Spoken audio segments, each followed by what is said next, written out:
Ce petit papillon bleu s'appelle l'azuré du serpolet. Il est rare, menacé et protégé dans toute l'Europe. Il aime les pelouses sèches, vole du mois de juin au mois d'août et butine surtout le serpolet et l'origan. Il y a seulement quelques années, personne ne savait qu'il vivait dans cette petite commune des Cévennes. À Saint-Paul-la-Coste, il n'y a presque plus d'agriculteurs.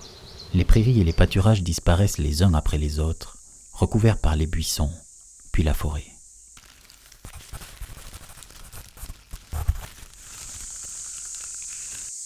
En région méditerranéenne, l'azuré du serpolet ne pond que sur l'origan, une plante présente dans la plupart des prairies. Une fois sortie de son œuf, la chenille se développe pendant 3 semaines à l'intérieur des boutons floraux, puis se laisse tomber au sol. Si elle est découverte par une fourmi du genre Myrmica, la fourmi la confond avec l'une de ses larves et l'emporte dans sa fourmilière.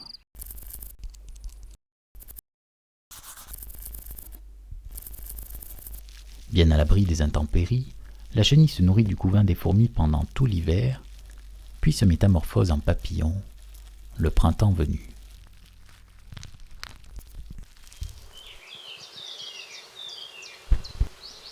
Le syndicat du Galaison a choisi d'étudier la fourmi Myrmica pour mieux connaître le papillon. Cette étude a pour but de découvrir les milieux de prédilection de cette fourmi et ainsi les prairies favorables à l'azuré du serpolet. Pour attirer les fourmis, Marine et Cyril utilisent des appâts contenant du miel et du thon.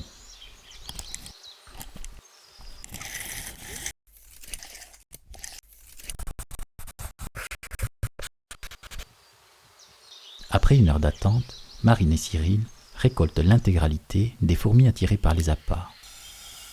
Mais parmi toutes ces fourmis, seule la fourmi Myrmica, qui a la capacité d'adopter la chenille de l'azuré, les intéresse. Chaque échantillon est soigneusement classé pour une identification future en laboratoire. Et voici quelques résultats concernant la fourmi Myrmica.